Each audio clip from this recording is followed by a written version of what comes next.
আপনারা যারা পাকিস্তানের সাম্প্রতিক ঘটনা লক্ষ্য করেছেন, তারা সবাই কমবেশি জানেন যে এই মুহূর্তে পুরো পাকিস্তান উত্তাল।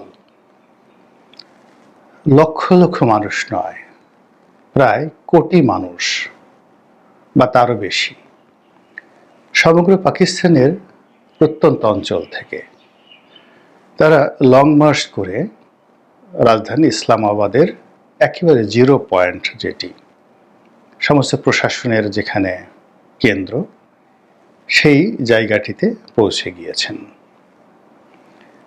এবং ইমরান খানের দল পিটিআই এবং ইমরান খানের যে স্ত্রী বুশরা বেগম, তারা তাদের সর্বশক্তি দিয়ে জনগণের নেতৃত্বে থেকে, মিছিলের সম্মুখ সারিতে থেকে এই পুরো যে লং মার্চ প্রক্রিয়াটিকে নেতৃত্ব দিচ্ছেন। এবং এটি নিয়ে কেবল যে পাকিস্তানে পরিবেশ পরিস্থিতি উত্তাল তা নয়, এটি ভারতের ইতিহাস, রাজনীতির ইতিহাস সেখানে কাঁপাচ্ছে। বাংলাদেশে যে রাজনীতি, সেখানেও রীতিমতো কম্পন হয়েছে। এর কারণ হলো মিস্টার ইমরান, তিনি পাকিস্তানে অতিশয় জনপ্রিয় এবং প্রভাবশালী। তার দলের যে নেতাকর্মী এককভাবে এই মুহূর্তে তারা পার্লামেন্টের সংখ্যাগরিষ্ঠ নিষিদ্ধ হয়ে যাওয়ার পরেও তারা এই সংখ্যাগরিষ্ঠতা অর্জন করেছেন।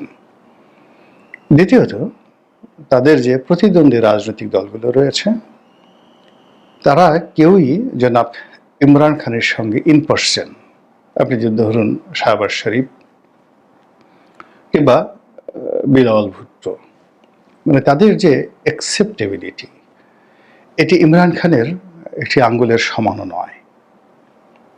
মানে ইমরান খান যদি পাশে দাঁড়ান পাকিস্তানে, এই এখন যারা রাজনীতিতে নেতৃত্ব দিয়েছেন, তাদেরকে সবাই বলবে যে এরা সেনাবাহিনীর দালাল। মঈনুদ্দিনের দালাল ছোট ফখরুদ্দিন, আমাদের ফখরুদ্দিন সাহেব তো বেশ বড় সড়ো ছিলেন। তো এরকম একটা পরিস্থিতিতে সেনাবাহিনী অস্ত্রের জোরে এবং বাইডেন প্রশাসনের সহযোগিতা নিয়ে, মিস্টার ডোনাল্ড লুয়ের সহযোগিতা নিয়ে ইমরানকে ক্ষমতাচ্যুত করা, তার বিরুদ্ধে আইনি ব্যবস্থা নেওয়া, একটা সাজানো নির্বাচন করা, এই সব কিছু করার পরেও 1 বছর সময় তারা অতিক্রান্ত করতে পারছেন না। এর মধ্যেই আমেরিকাতে ক্ষমতার পট পরিবর্তন হলো এবং মিস্টার ডোনাল্ড ট্রাম্প তিনি ক্ষমতায় এসে গেছেন এবং 20 তারিখে তিনি শপথ নেবেন। তো তিনি চাচ্ছেন যে 20 তারিখের আগেই বিশ্ব মানচিত্রে তার যারা বন্ধু রয়েছেন, তারা এমন একটা পরিবেশ পরিস্থিতি ঘটিয়ে ফেলুক, তার এই ইনফ্লুয়েন্সকে কাজে লাগিয়ে, যেন তিনি ক্ষমতায় এসে নতুন করে কোনো ব্যবস্থা নিয়ে কোনো বিতর্কের মধ্যে না পড়েন। এর কারণ হলো, আসলে আপনার যদি নিজের ক্ষমতা না থাকে, আপনি অন্যের ক্ষমতা নিয়ে কখনো পারবেন না। তো ট্রাম্প যেহেতু একরোখা মানুষ, তিনি সবসময় ক্ষমতাধর লোকদের সঙ্গে বন্ধুত্ব করেন এবং সেই বন্ধুত্ব নিয়েই জনাব ইমরান খান এই সময়টিতে এসে যেটি করার চেষ্টা করেছেন, সেটি হলো তিনি সেনাবাহিনীকে একটি, যাকে বলা হয়, চরমপত্র দিয়েছেন যে তার সঙ্গে নেগোসিয়েশন করতে হবে, তাকে মুক্তি দিতে হবে। এবং খুব একেবারে নাটকীয়ভাবে তিনি এই কাজটি করেছেন। তো সেনাবাহিনী অফিসিয়ালি এটি যখন অস্বীকার করল, অমনি তিনি কালো বিলম্ব না করে সারা দেশে তিনি আহ্বান জানালেন তাকে উদ্ধার করার জন্য, আর জনগণ রাস্তায় নেমে এলো। এখন ধরুন এই কাজটির সফলতা কতটুকু। এখানে খুব নিকট অতীতে একটি ঘটনা ঘটেছে। আপনারা জানেন যে তুরস্কের প্রেসিডেন্ট এরদোয়ানের বিরুদ্ধে একটি সামরিক অভ্যুত্থান হয়েছিল। তো তিনি সেই সময়টিতে অবকাশ যাপনে ছিলেন এবং সেখান থেকে তিনি জনগণকে আহ্বান জানালেন রাস্তায় নামার জন্য। এবং কোটি কোটি জনগণ রাস্তায় নেমে সেনাবাহিনীকে ঘেরাও করে তাদের যে নেতা, সেই নেতার যে রাজনৈতিক ক্ষমতা, এটা আবার পুনঃপ্রতিষ্ঠিত তারা করেছিল।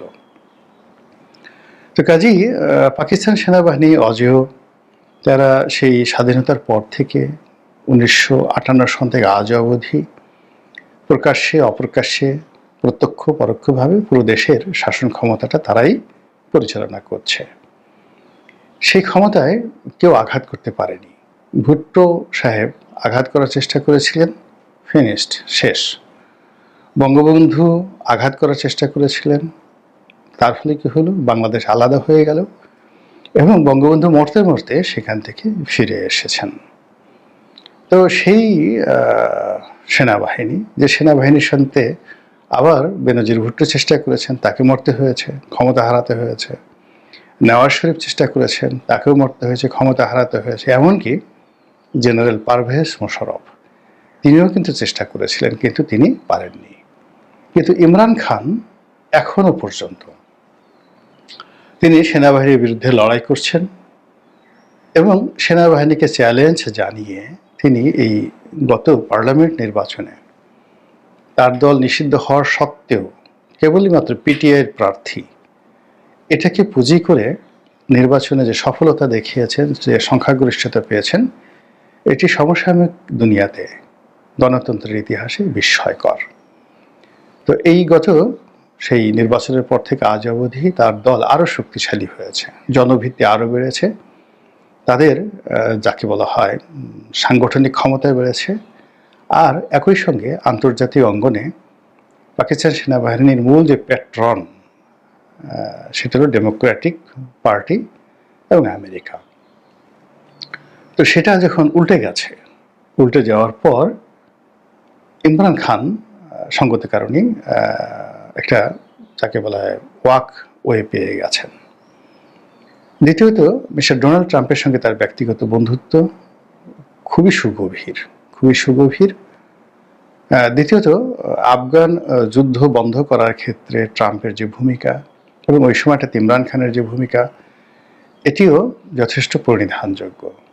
তো কাজেই তার সেই বন্ধু যখন আমেরিকার ক্ষমতায় এসেছে, এটাকে কাজে লাগিয়ে মিস্টার ইমরান খান পাকিস্তানে যা কিছু করছেন তা পুরো ক্ষমতার যে ভিত নাড়িয়ে দিয়েছে। এই গেল পাকিস্তানের কাহিনী। এবার বাংলাদেশ সম্পর্কে বলি। বাংলাদেশের শেখ হাসিনা সরকারের সঙ্গেও ট্রাম্পের সরকারের একটা নিদারুণ সম্পর্ক ছিল, ব্যক্তিগত পর্যায়ে, পারিবারিক পর্যায়ে এবং আন্তর্জাতিক কূটনৈতিক পর্যায়ে। যেমন নরেন্দ্র মোদী, ইমরান খান, শেখ হাসিনা, ভ্লাদিমির পুতিন, তারপর যাকে বলা হয় সৌদি আরবের ক্রাউন প্রিন্স মোহাম্মদ বিন সালমান, এদের সকলের সঙ্গে কিন্তু একটা পারিবারিক সিন্ডিকেট বলতে পারেন, ইন্টারন্যাশনাল রাজনীতির সিন্ডিকেট। সেটা আপনি ক্যাপিটালিজম বলেন, ফ্যাসিজম বলেন বা নাৎসিবাদ বলেন, হোয়াট এভার মে বি, কিন্তু বাস্তবতা হলো এদের সবার সঙ্গে পারস্পরিক একটা সম্পর্ক এমন পর্যায়ে পৌঁছে গিয়েছিল। সেই সমীকরণটি এই ট্রাম্পের ফিরে আসার মাধ্যমে এখন এটি একটা বিস্ফোরণমুখ পর্যায়ে পৌঁছে গিয়েছে। এদের এই সিন্ডিকেটকে আপনি এখন অস্বীকার করতে পারবেন না, কোনো অবস্থাতে অস্বীকার করতে পারবেন না। তো যাই হোক, পাকিস্তানে যে ঘটনা ঘটছে তার সাথে পাল্লা দিয়ে শেখ হাসিনা যেন বাংলাদেশে কোনো ঘটনা ঘটাতে না পারেন।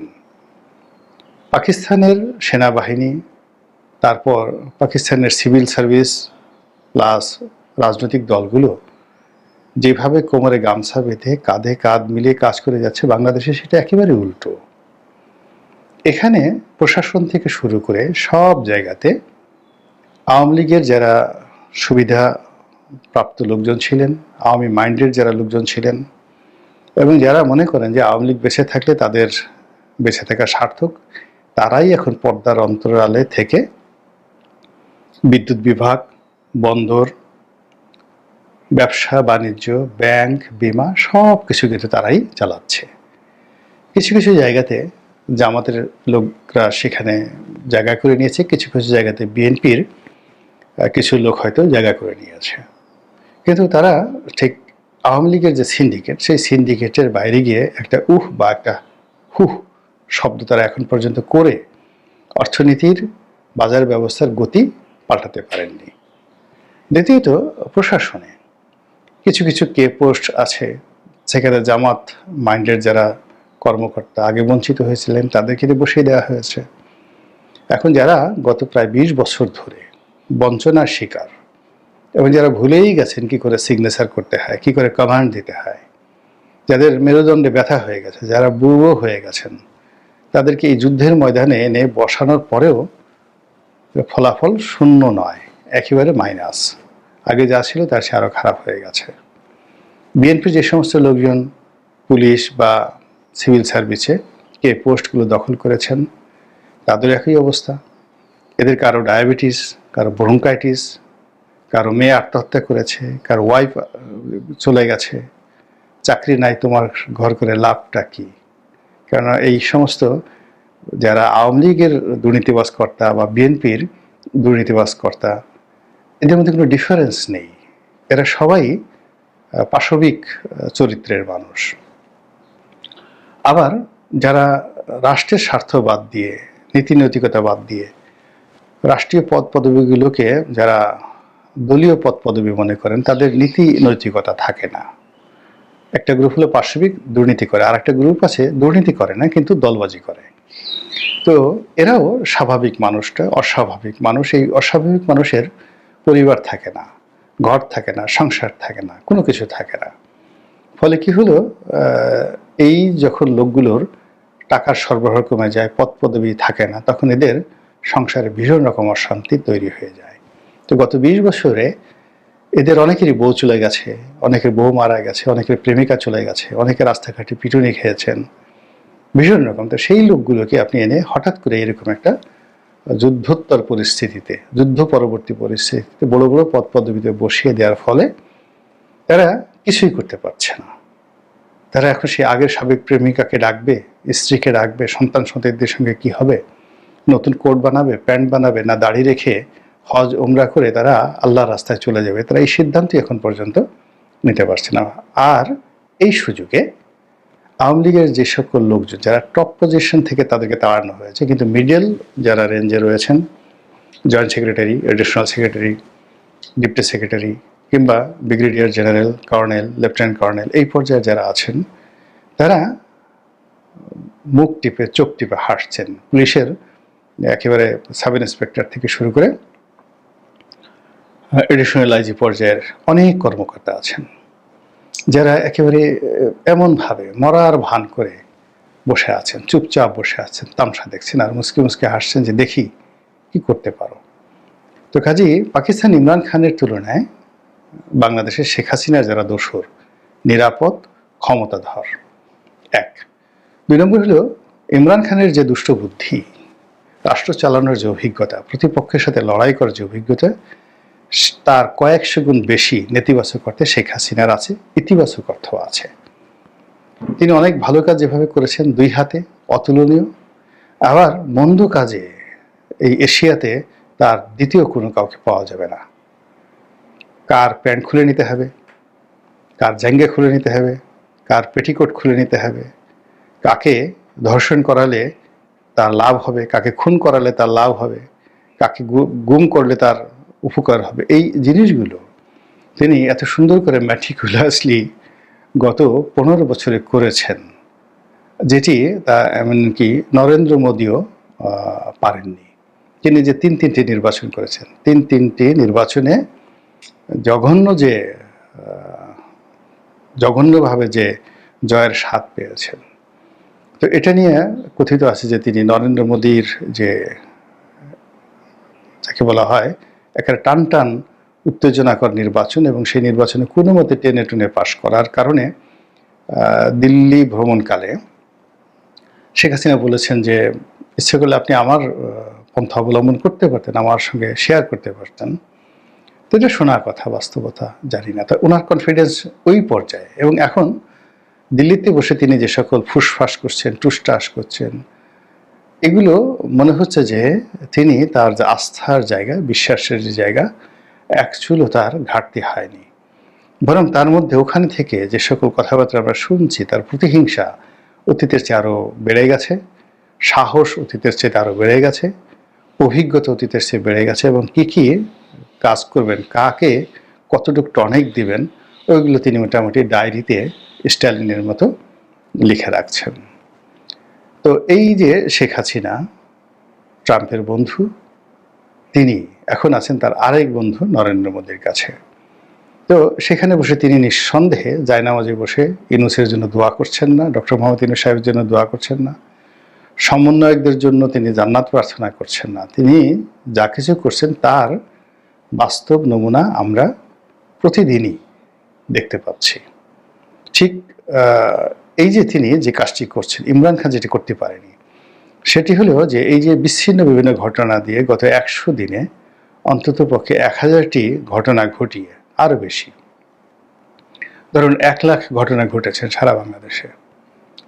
তো এই 1 লক্ষ ঘটনা ঘটার ফলে এগুলোতে রাজনৈতিক সংহতি নষ্ট হয়েছে, বিশ্বাস নষ্ট হয়েছে, সরকার দুর্বল হয়েছে এবং রাজনৈতিক দলগুলোর মধ্যে বিভেদ এবং বিসংবাদ তৈরি হয়েছে এবং শেখ হাসিনা সম্পর্কে আতঙ্ক তৈরি হয়েছে।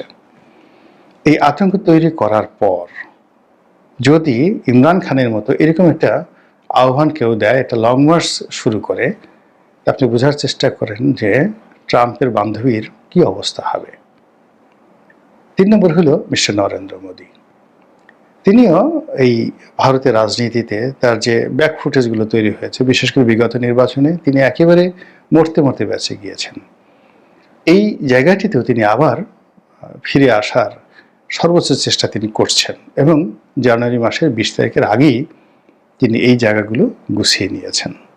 তো কাজে এই যে একটা ত্রৈমাত্রিক যে যাকে বলা হয় রাজনীতির সমীকরণ শুরু হয়েছে, ত্রিমুখী, ভারত, বাংলাদেশ, পাকিস্তান, হাসিনা, মোদি, ইউনূস, না সরি ইউনূস নয়, হাসিনা, মোদি, ইমরান। তো এখন এই সমীকরণের ফলে 3টি দেশই এমন কিছু ঘটাতে চাচ্ছে, 3টি দেশের মধ্যে এমন যাকে বলা হয় পোলারাইজেশন হচ্ছে, বরফ জমছে অনেক ক্ষেত্রে। 3টি দেশই এমন উত্তাপ ছড়িয়ে পড়ছে যা কোনো দুর্বল রাজনীতিবিদ, দুর্বল সরকার এবং দুর্বল ব্যক্তিত্বের পক্ষে অনুমান করাই সম্ভব নয়।